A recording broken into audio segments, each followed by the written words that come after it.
Hello मेरे प्यारे दोस्तों। आज मैं आपसे बात करूंगा नंबर सिस्टम के बारे में। नंबर सिस्टम को हिंदी में संख्या पद्धति कहते हैं।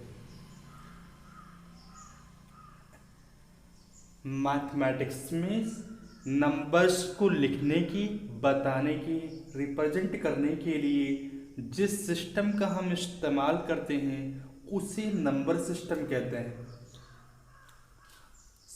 संख्याओं को लिखने की, बताने के और रिप्रेजेंट करने के लिए जिस सिस्टम का हम इस्तेमाल करते हैं उसे नंबर सिस्टम कहते हैं। यहाँ पर मैं आपसे हिंदी में भी बात करूँगा और इंग्लिश में भी बात करूँगा, इसलिए इंग्लिश में भी डेफिनेशन लिख लीजिए। A system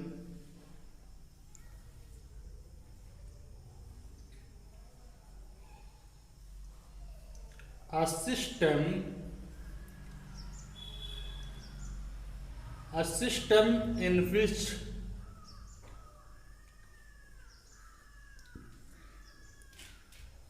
a system in which we represent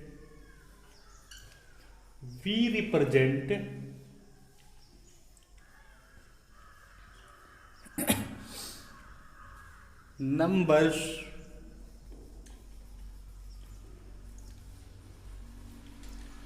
called number system।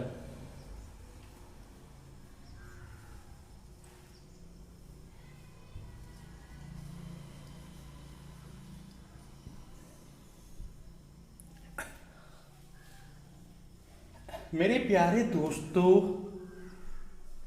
गणित की अंकों को रिप्रेजेंट करने का प्रारंभिक प्रमाण जो मिलता है वो बेबीलोन की सभ्यता में मिलता है, जहां अंकों को मिट्टी की पट्टी या भोजपत्रों जैसे पत्रों पर लिखते थे। संख्याओं को प्रदर्शित करने के लिए, रिप्रेजेंट करने के लिए कई तरीके के सिस्टम का हम इस्तेमाल करते हैं, जिसमें से आपके पास है पहला डेसिमल सिस्टम।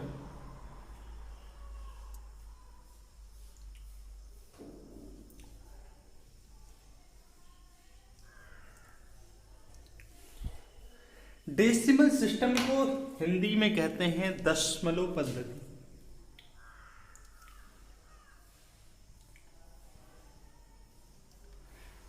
दशमलव पद्धति में 10 अंकों का इस्तेमाल होता है, जैसा कि नाम से ही वाकिफ है, दशमलव। आप बताइए दशमलव पद्धति में कौन कौन सी अंकों का इस्तेमाल होता है? तो मेरे आप बताएंगे, आपका जवाब होगा 0, 1, 2, 3, 4, 5, 6, 7, 8, 9। इन्हीं 10 अंकों का इस्तेमाल डेसिमल सिस्टम में होता है। दूसरा सिस्टम हमारे पास है बाइनरी सिस्टम।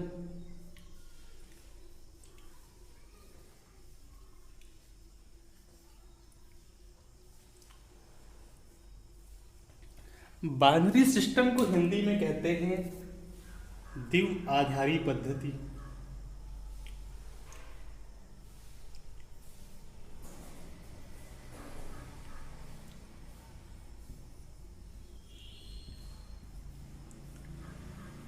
तीसरा आपके पास है हेक्साडेसिमल सिस्टम।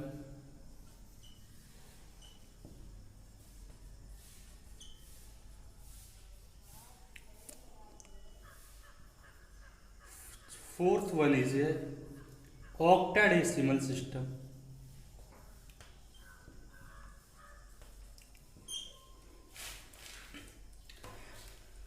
मेरे प्यारे दोस्तों, सवाल आपके एग्जाम में इनके कन्वर्जन पर भी आते हैं, जैसे how to convert binary to decimal, decimal to binary, how to convert octa to hexa and octa to binary. ये सारे कन्वर्जन पे सवाल आ चुके हैं और आएंगे। मेरे प्यारे दोस्तों, साथियों, नंबर सिस्टम को आसानी से समझने के लिए ये जानने की कोशिश करते हैं कि डिजिट की अंडरस्टैंडिंग क्यों ज़रूरी है। मेरे प्यारे दोस्तों, आपके पास दो शब्द है। एक शब्द है, ये सारे सिस्टम के बारे में बाद में पढ़ेंगे। अभी डेसिमल सिस्टम के बारे में कोशिश करते हैं जानने की। मेरे प्यारे दोस्तों, आप बताइए, हमारे पास दो शब्द है, एक है नंबर,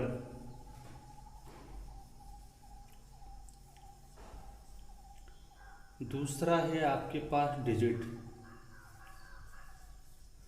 नंबर को हिंदी में संख्या कहते हैं, डिजिट को हिंदी में अंक कहते हैं। संख्या, अंक। अब मेरा सवाल आप लोगों से है, मेरे प्यारे दोस्तों, बताइए इनमें फर्क क्या है। What is the difference between number and digit.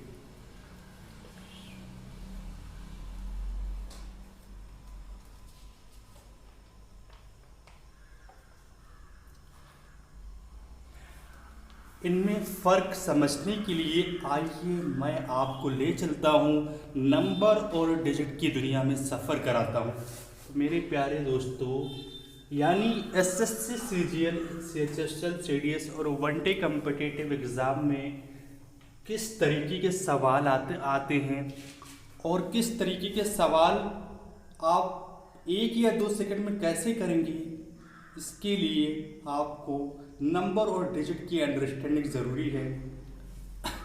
जैसे एग्जाम्पल के तौर पे आपके पास एक सवाल है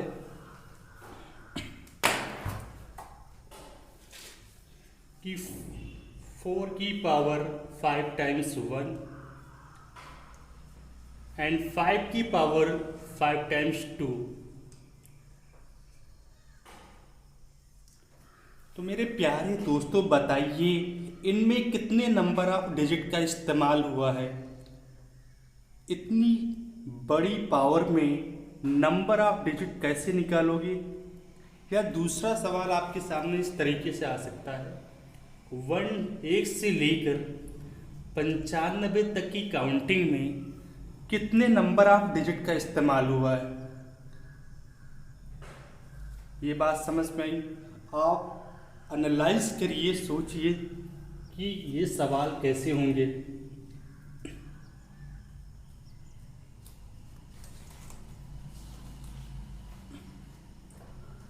अब आप बताइए, क्या बगैर डिजिट की अंडरस्टैंडिंग के इन सवालों को टैकल करना आसान होगा। तब आपका जवाब होगा बिल्कुल नहीं। आपके पास तीसरा सवाल है 73 की पावर 74, 74 की power 73, which one is greater, इनमें से कौन बड़ा है। आपसे सवाल अगला कर सकता है 2 की पावर 200 या 3 की पावर 40 में how many number of digit, कितने अंकों का इस्तेमाल हुआ है। तो मेरे प्यारे दोस्तों, ऐसे सवालों को 1 या 2 सेकंड में करने के लिए अंकों का आकलन करना होगा, डिजिट की एनालिसिस करनी होगी। अगर मैं आपसे एक सवाल करूं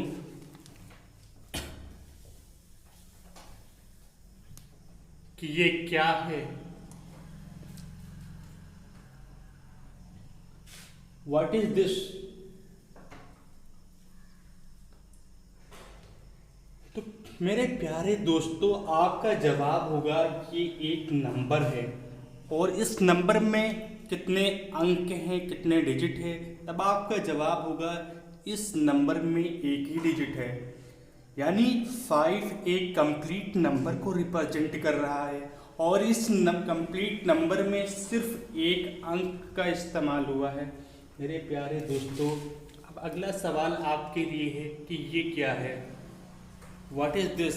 तब आपका जवाब होगा सर ये भी एक नंबर है, ये भी एक कंप्लीट नंबर है और इस कंप्लीट नंबर में 2 डिजिट का इस्तेमाल हुआ है, यानी 2 अंकों का इस्तेमाल हुआ है। मेरे प्यारे दोस्तों, अगला सवाल आपके लिए है 243, ये क्या है? अब आप कहोगे मेरे प्यारे दोस्तों कि ये एक कंप्लीट नंबर है, ये भी कंप्लीट नंबर ही है और इस नंबर में 3 अंकों का इस्तेमाल हुआ है, 3 डिजिट का इस्तेमाल हुआ है। आप लोग ये ना समझ लेना कि ये 2 इंटू 4 इंटू 3 है। मेरे प्यारे दोस्तों, ये 2 इंटू 4 इंटू 3 नहीं, बल्कि 3 अंकों की संख्या है, एक कंप्लीट नंबर है। ये बात समझ में आई आपको? मेरे प्यारे दोस्तों, आप बताइए 2532 ये क्या है? ये एक कंप्लीट नंबर है और इस नंबर में 4 अंक हैं, 4 डिजिट का इस्तेमाल हुआ है। अब आपके सामने अगला सवाल कि 4532 ये क्या है? आप कहोगे ये भी एक कंप्लीट नंबर जिसमें 4 डिजिट का इस्तेमाल हुआ, पर मैं बीच में अगर कॉमा सेट कर दूं, क्या अब भी ये एक कंप्लीट नंबर है? तब आप कहोगे कामा के लगा देने की वजह से ये 4 अलग अलग नंबर हो गए और हर एक नंबर में एक एक डिजिट का इस्तेमाल हुआ है। कुछ पजामा किस्म के लोग होंगे, स्टूडेंट होंगे, जिनके पास ये डाउट होगा कि इस नंबर में कितने डिजिट का इस्तेमाल हुआ। उनके लिए मैं बता दूं कि नंबर्स के राइट साइड में चाहे जितने जीरो लगाओ, काउंटिंग पे कोई फर्क नहीं पड़ता, यानी यहाँ पर 1 डिजिट का इस्तेमाल हुआ है। आपके पास अगला सवाल है 45.4623 में how many number of digit, कितने अंकों का इस्तेमाल हुआ? आप किस साइड की ओर प्रेफरेंस देंगे, बताइए मेरे प्यारे दोस्तों।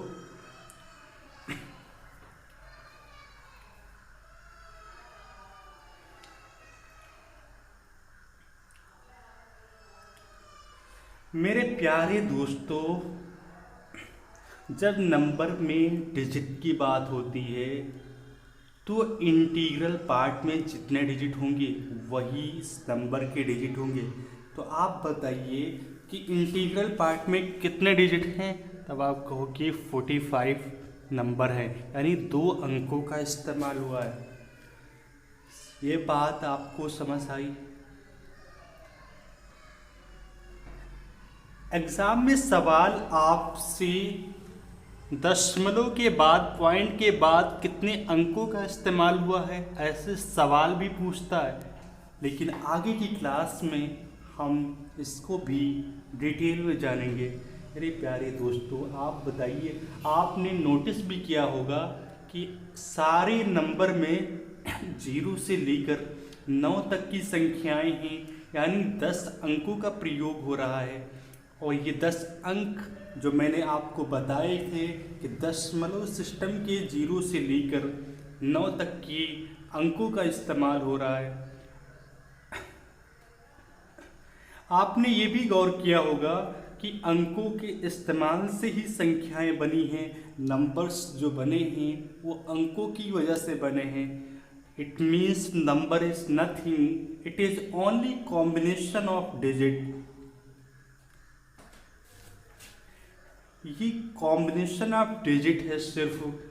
आइए मेरे प्यारे दोस्तों, दशमलव सिस्टम के 10 अंकों से ये कोई संख्या बनाते हैं।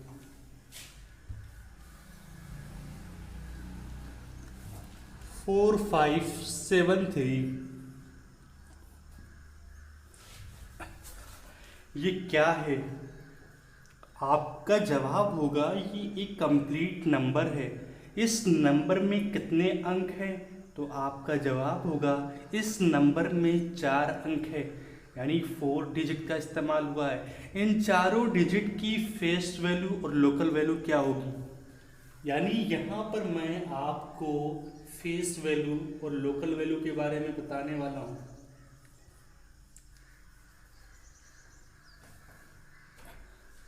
मेरे प्यारे दोस्तों, फेस वैल्यू को हिंदी में अंकीय मान कहते हैं।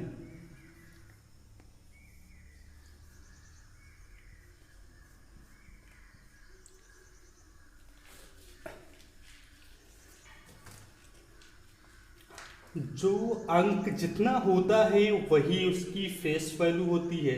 फेस वैल्यू यानी जो डिजिट का फेस होगा वही उस डिजिट की फेस वैल्यू होगी। संख्या 4 5 7 3 में 3 की फेस वैल्यू क्या है? 3। 7 की फेस वैल्यू क्या है? 7। 5 की फेस वैल्यू क्या है? 5। 4 की फेस वैल्यू क्या है? 4।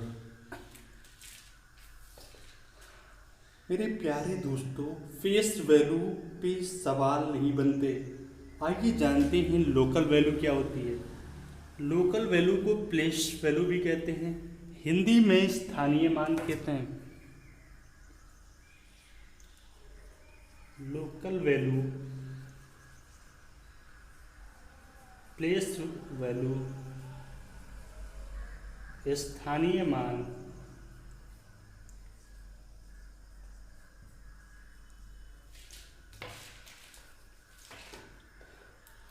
लोकल वैल्यू क्या होती है? स्थानीय मान किसको कहते हैं? कौन सा डिजिट किस स्थान पे है? इकाई स्थान पे है या दहाई स्थान पे है या सैकड़वीं स्थान पे है या हजारवीं स्थान पे है, ये डिसाइड करता है स्थानीय मान। मेरे प्यारे दोस्तों,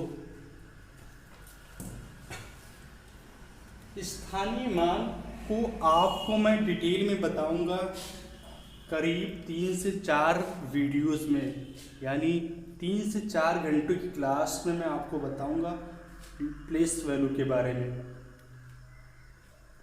यहाँ पर क्योंकि ज़्यादातर जितनी भी डिविजिबिलिटी रूल के कॉन्सेप्ट बने हैं वो प्लेस वैल्यू पे लेकर बने हैं, यानी प्लेस वैल्यू की ही जरिए से डिविजिबिलिटी रूल के कॉन्सेप्ट बने हैं। यहाँ पर 3 को हम इकाई कहते हैं, 7 को हम दहाई कहेंगे, 5 को सैकड़ा कहेंगे, 4 को हजारवीं पोजीशन पे कहेंगे। मेरे प्यारे दोस्तों, अब आप बताइए 3 का स्थानीय मान क्या होगा? 3 होगा। 7 का स्थानीय मान किस स्थान पे है? 7 के बाद जितने अंकों का इस्तेमाल हुआ है उतने 0। 5 के स्थानीय मान 500। 4 हजारवीं स्थान पे है तो 4 का स्थानीय मान। मेरे प्यारे दोस्तों, स्थानीय प्लेस वैल्यू के फॉर्म में अगर लिखना हो तो 4 5 7 3 को किस तरीके से लिखोगे? 4 × 1000 प्लस 5 × 100 प्लस 7 × 10 प्लस 3।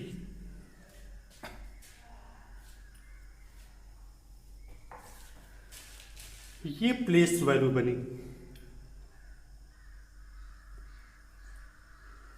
आपके सामने एग्जाम्पल के तौर पे XYZ है, 3 अंकों की संख्या है।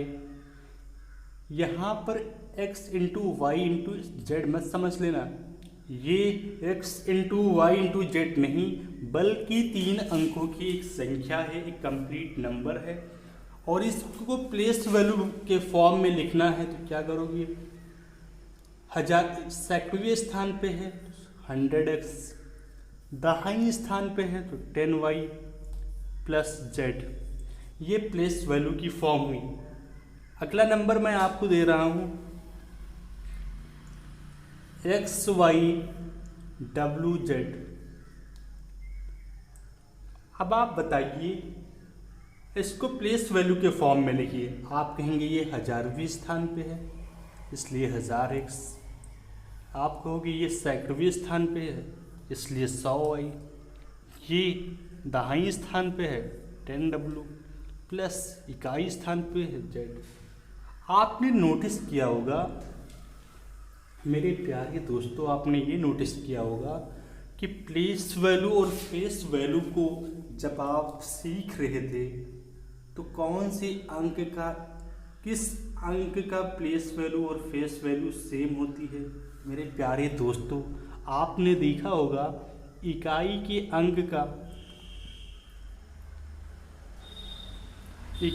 अंक का फेस वैल्यू और प्लेस वैल्यू सेम होती है, यानी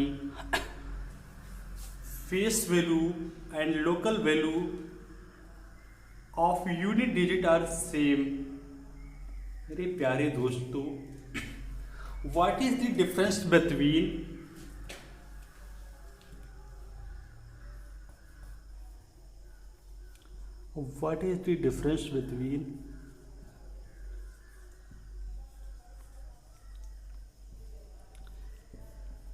place value and local value, place value and face value.